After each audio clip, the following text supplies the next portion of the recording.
C4 du Code de comptabilité collégiale. Je vous lirai les instructions du cas pour ensuite laisser les juges se présenter un par un. Vous disposez de 15 à 20 minutes afin de présenter votre solution au juge. Le temps s'écoule à partir du moment où un membre de l'équipe débute la présentation.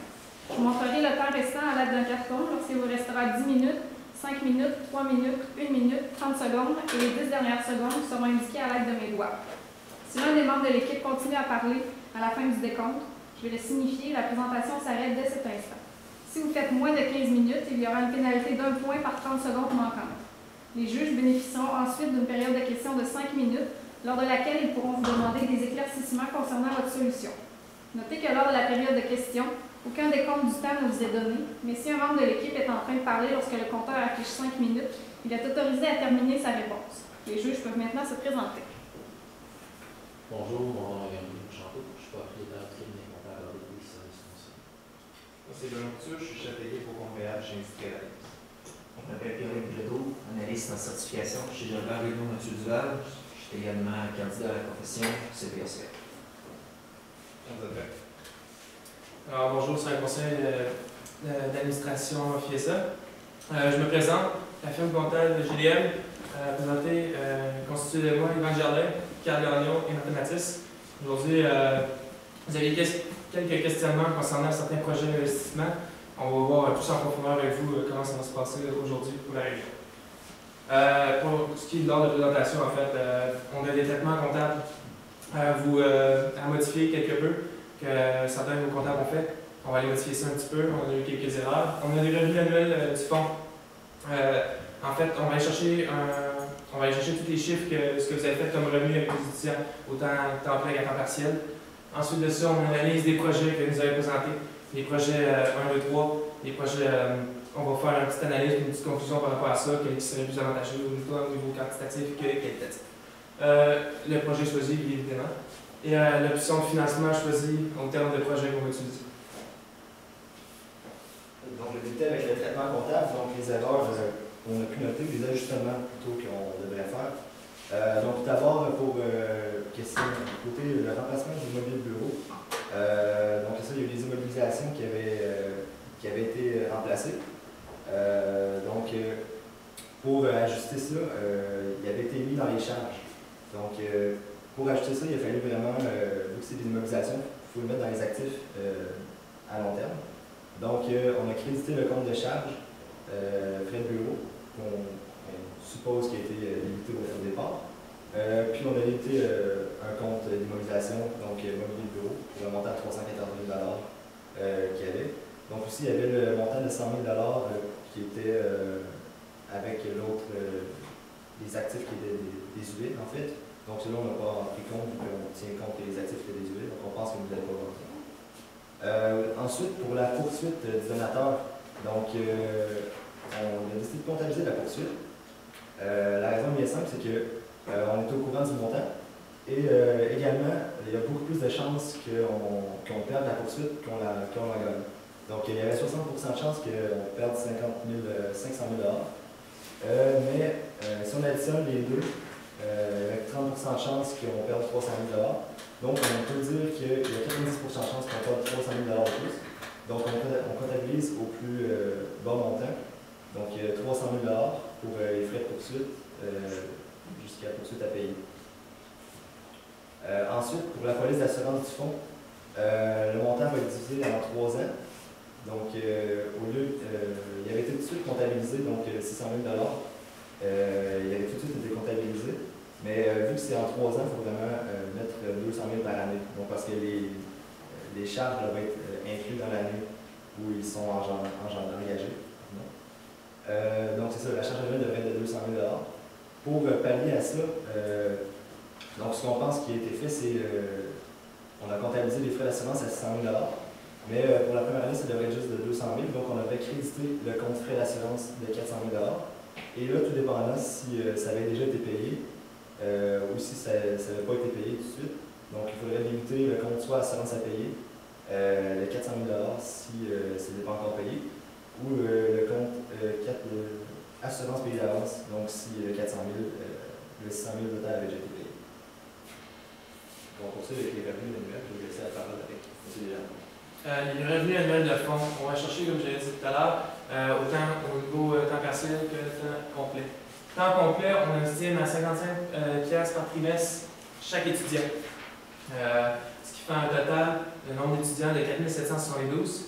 Il y a 4772, 94% des étudiants allaient payer ce montant-là, ce qui nous donne 4486 pour un revenu total annuel de 246 730 $, ce qui va nous donner un revenu pour la suite à vos projets qu'on va évaluer plus tard. Pour ce qui est au niveau du temps partiel, on a 4,55 par crédit. On avait calculé ici le nombre d'étudiants à 92% qui allaient payer, qui donne un total de 1964. On multipliait ça par le crédit, qui était en moyenne de 4,2 crédits par étudiant à temps partiel, fois le montant initial de crédit, ce qui nous donne un total de 37 732 $, ce qui nous donne un total de revenus pour les temps complets de 246 000, étudiants à temps partiel 37 000. Pour les impôts qu'on va juger par rapport à ça, on a dit un pourcentage de 20% d'impôts sur les revenus de fonds. Ensuite de ça, ça va nous donner des impôts de 85 219, qui va donner un revenu total de 198 983 $ pour les projets à venir. Pour ce qui est de l'analyse des projets, le centre FS. On va commencer l'analyse des projets. Le premier projet qui nous a été interpellé, c'était FSA U-Laval. On veut faire un financement dans un projet, on veut agrandir l'université pour la qualité de vie des étudiants. On va leur donner plus de place pour étudier, tout ça. On a l'investissement initial, on parle du bâtiment, des ordinateurs, de la table, de la chaise, pour un total de 913 823 $. Suite à ça, on va aller voir tout ce qui est les frais annuels qu'on peut engendrer qui changent durant les années. Puis vous avez demandé aussi, vous avez questionné aussi par rapport à 5 ans d'investissement en fait, par rapport à ça sur 5 ans. Fait que, on va checker ça, les analyses de projet, le centre FSU Laval, les frais engendrés, il y a des lavages de fenêtres, il y a des mises à jour du logiciel, les salaires pour les concierges qui vont augmenter de 2%. Je vais vous en expliquer un peu plus tout à l'heure. Il y a les achats d'immobilisation au courant de l'année parce qu'on a de l'amortissement sur les immobilisations. La première année, on engage des frais de 39 700. Ça, c'est surtout pour ce qui est du lavage des fenêtres. On n'a pas de mise à jour vu que c'est la première année. On installe le logiciel, tout ce qui est aussi au niveau des ordinateurs. Les chaises, les chaises, les bureaux qu'on avait aussi payés pour ça. Ça donne des frais de 39 700. Pour la deuxième année, on monte à 40 100 pour justement une mise à jour du logiciel. Ensuite de ça, on a le salaire du concierge qui nous augmente de 2%, parce qu'il augmente à chaque année de 2%. Ensuite de ça, la troisième année, on monte encore un peu plus, 59 213. Suite à ça, la troisième année, on a encore la mise à jour du logiciel, encore le salaire des concierges qui augmente de 2%, mais on a aussi d'autres achats d'immobilisation concernant tout ce qui est les ordinateurs, en fait, qui ont été désuets qu'il faut changer. Un total d'à peu près 19 000 $. Ensuite de ça, quatrième année, on retombe à 53 789. Encore une fois, pour cette fois-ci, on a mis à jour le ciel, le salaire du concierge de 2%. Encore une fois, un achat d'immobilisation pour ce qui est des bureaux, des chaises qui ont été encore une fois désuets, une valeur qui ont été amortis sur 4 ans pour une valeur nulle à la fin de ces 4 ans-là. Fait qu'on rachète complètement les objectifs. Les immobilisations. Cinquième année, on retombe à 41 348. On parlera ça un petit peu plus. Maintenant, pour la valeur actualisée nette, dans le fond, on a calculé la valeur actualisée nette pour ce projet-là, pour savoir s'il était rentable au bout de 5 ans. Donc, le taux de rendement qui est espéré, c'est de 12%. Et avec nos calculs, donc en enlevant en prenant notre investissement initial, en ajoutant les revenus chaque année durant les 5 ans. Au total, après 5 ans, donc, il resterait 363 740 $ à payer sur nos achats d'immobilisation au départ. Donc, on peut vous dire que ce projet-là, en 5 ans, il ne serait pas rentable. Ensuite, pour ce qui est des qualités, avantages, désavantages de ce projet-là, c'est sûr que dans les avantages, on a la qualité de vie des étudiants parce que les étudiants vont avoir plus de place pour étudier. Surtout en fin de session, c'est des places qui sont vraiment très utiles pour eux autres parce que c'est dans ce temps-là qu'ils étudient plus. C'est là qu'ils ont besoin de ces espaces-là, puis comme ça, ils vont peut-être pouvoir augmenter leur performance parce qu'ils sont capables de donner le travail nécessaire pour leur projet et leurs exemples. Ensuite, c'est un ajout d'équipement parce qu'on augmente de 20 ordinateurs l'équipement de l'université. C'est quand même quand un étudiant n'a pas accès à des ordinateurs, ça rend la tâche plus difficile, et en ayant ça, c'est sûr que c'est un plus pour eux autres. On augmente la superficie de l'université de 1000 m². Ça va être surtout aussi je pourrais dire dans l'image parce que ça paraît plus gros. C'est toujours impressionnant de voir quelque chose de gros, on peut y aller. Ensuite, du côté des avantages, c'est sûr que c'est pas rentable. On est dans moins de 300 000 environ au bout de 5 ans.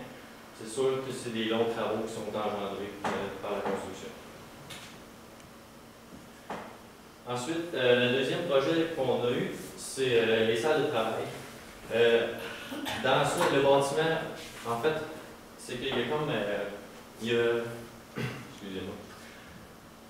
Toutes les places où les cases y sont juste utilisées à 20 %. Cette place-là, on veut l'optimiser. Ça coûterait 477 130 $ pour faire l'électricité, les murs, puis tous les frais pour la construction de cet espace-là. Les télévisions qui seront dans ces salles-là, ça serait d'un coût de 24 106 $.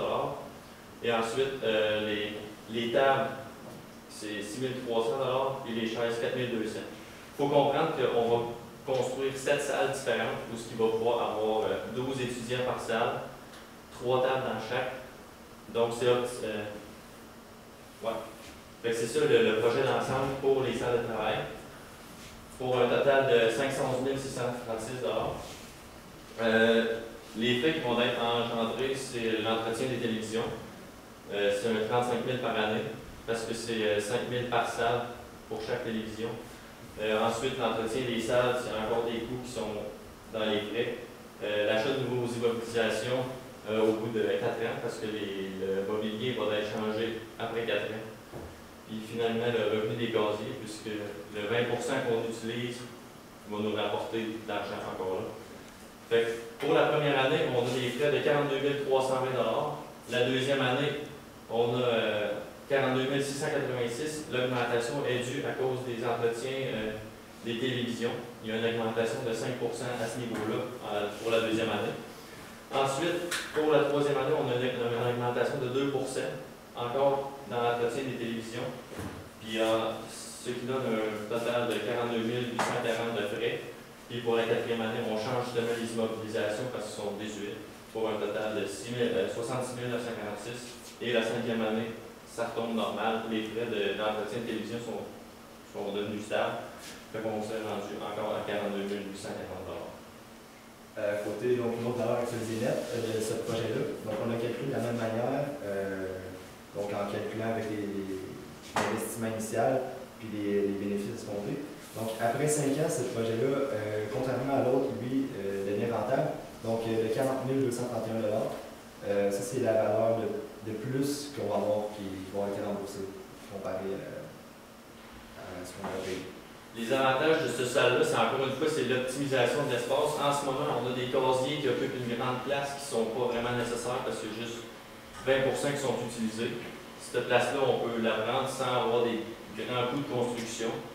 Donc, c'est un avantage de ce côté-là. Ensuite, on ajoute des équipements. On a 7 télévisions qui vont être nouveaux dans ce projet-là. C'est intéressant pour les étudiants parce que dans les travaux d'équipe, on aime souvent ça, avoir un écran pour montrer le projet en équipe. Ensuite, c'est rentable au bout de 5 ans. C'est sûr que pour les investisseurs ou pour l'université, c'est un avantage. On aime ça quand c'est rentable. Du côté des avantages, on perd 80 % des casiers, mais encore là, vu que ce qu'on peut utiliser, c'est pas un problème. Pour ce qui est du solarium, le troisième projet présenté, on a un bâtiment 915. On va se situer au-dessus du palais. En fait, au-dessus du toit. On va installer un solarium qui va être pour les étudiants, pour leur qualité de vie étudiante, pour améliorer leur qualité de vie étudiante. Ils vont pouvoir étudier là. Ils vont pouvoir aussi développer un certain jardin, comme on vous explique un petit peu plus tard, qui va être une source de revenus pour nous. Les bâtiments coûtent 115 000 $. Les divans, 8 000 $, 4 divans. On a des tables pour 8 789. les chaises pour 13 872 et un total de 1 150 961 000 $. C'est quand même un gros coup, un gros projet aujourd'hui. Solarium, les frais enjambés, on a le chauffage l'hiver, le déneigement aussi l'hiver, l'achat d'immobilisation, puis on a une vente d'immobilisation que je vais vous expliquer un peu plus tard à la 4e année. La première année, on tombe en 41 359. Nécessairement, ça vient du chauffage et du déneigement. La deuxième année, 41 359, ça ne change pas. Toujours la même chose, chauffage, déneigement. Troisième année, 61 748 pour l'achat d'immobilisation. On a l'achat on effectue l'achat autant ce qui est niveau bureau et chaises qui est tombé complètement désuet. La 4e année, 41 359, ça ne change pas. J'avais oublié de dire aussi la 3e année, on a 61 748. C'est supposé être plus élevé, mais la vente d'immobilisation a fait en sorte que ça a baissé les frais. On a vendu les 4 divans pour 568 $ à leur valeur amortie. Suite à ça, on les a rachetés bien évidemment. Puis la 5e année, 41 359 de frais. Donc, celui-là aussi, pour côté de la valeur actualisée nette, même processus. Après 5 ans, le projet n'est pas rentable de 587 310 $. Donc, c'est celui qui atteint qui est le moins rentabilisé. Ce projet-là nous fournit une subvention du gouvernement. Donc, avec le tableau qui nous a été fourni, on a pu conclure que ce projet-là nous donnerait 307 000 $ de subvention. Malgré ça, la valeur finale du projet, donc il resterait quand même 290 310 $ à rembourser sur notre investissement initial. Les avantages du projet du solarium, c'est que c'est du développement durable. On favorise, on met de l'avant le côté vert de l'environnement. Ça augmente l'image, la perception que le monde a de l'université. Ça donne envie sûrement d'y aller. On optimise l'espace. Le toit, il ne sert à rien s'il est juste utilisé comme un toit. Si on est capable de mettre un solarium en plus, on va pouvoir mettre un jardin là. Ça va être un plus pour les étudiants qui vont pouvoir développer ils peuvent faire leur nourriture, les planter comme ils veulent. Puis ensuite, le seul désavantage qu'on a trouvé, c'est que c'est pas rentable au bout de 5 ans. Parce que les frais sont trop grands, l'investissement est trop grand pour ce projet. Je vais ajouter un petit avantage, on va donner ici, un petit avantage pour ce qui est du revenu du jardin. Pour vous expliquer un petit peu plus en détail, le revenu du jardin, on va louer certaines places pour l'étudiant pour qu'il puisse effectuer certains travaux dans le jardin. Mais même à ça, le projet n'était pas rentable. Puis suite à ça, on a cru comprendre que pour ce qui est des avantages, ça ne vient pas.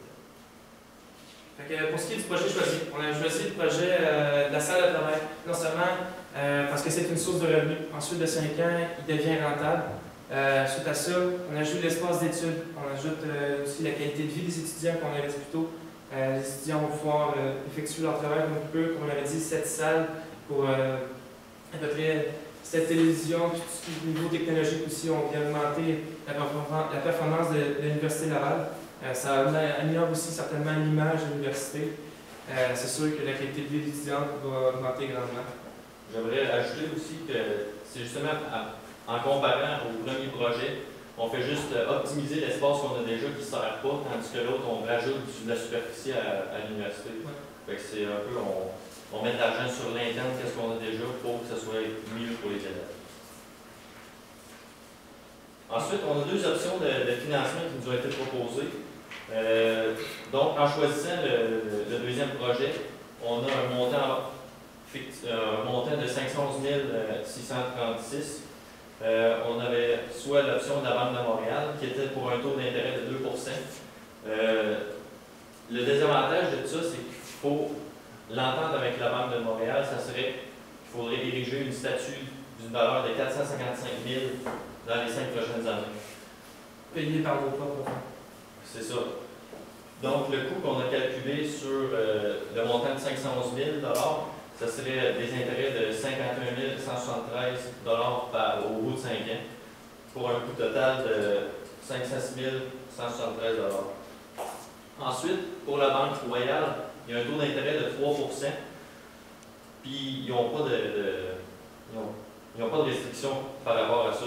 Donc, juste en intérêt, ça nous coûterait seulement 76 760 au bout de 5 ans. C'est sûr que c'est plus que l'autre, mais on n'a pas de restrictions à respecter.